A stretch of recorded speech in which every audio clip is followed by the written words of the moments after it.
येवला ग्रामीणमध्ये अवैध दारू साठा जप्त। येवला शहर हादरलं आहे। स्थानिक स्वराज्य संस्था निवडणुकीच्या पार्श्वभूमीवर येवला तालुक्यात राज्य उत्पादन शुल्क विभागाची धडाकेबाज कारवाई।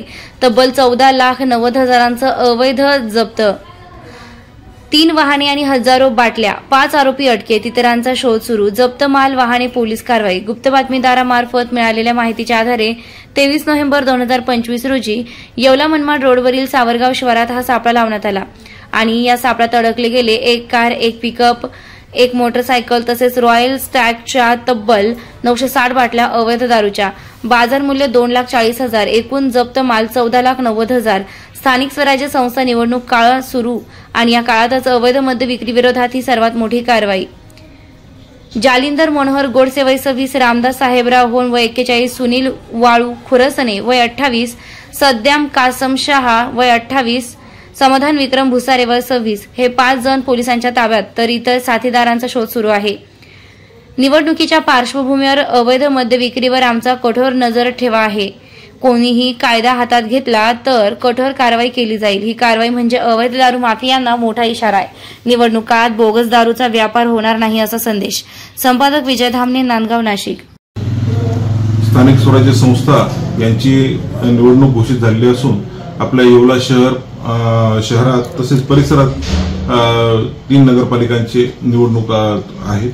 त्या अनुषंगाने आमचे राज्य उत्पादन शुल्क विभागाचे आयुक्त माननीय डॉक्टर राजेश देशमुख सर, सहायुक्त प्रसाद सुर्वे सर, विभागीय उपायुक्त वर्मा मॅडम, अधीक्षक झगडे सर आणि उपाधीक्षक तांबरे साहेब यांनी वेळोवेळी दिलेल्या सूचनेनुसार आमच्या येवला विभागाच्या पथकाने रात्रीच्या गस्ती दरम्यान काल रात्री म्हणजे काल 23 नोव्हेंबर 2025 रोजी रात्री वाहन पकडले असून ज्यामध्ये बनावट देशी व विदेशी दारू रॉयल स्टॅग व्हिस्कीच्या साधारण 960 बाटल्या 20 कागदी कुपरमध्ये ठेवलेल्या पकडलेल्या आहेत, ज्याची किंमत 250 रुपये प्रति बाटली याप्रमाणे साधारण 2,40,000 होते। तसेच या गुन्ह्याखाली आम्ही 3 वाहने, 1 दुचाकी, 2 चारचाकी अशा जप्त केल्या असून यात अद्यापपर्यंत 5 आरोपींना अटक झालेली आहे आणि पुढील गुन्ह्याचा तपास चालू आहे।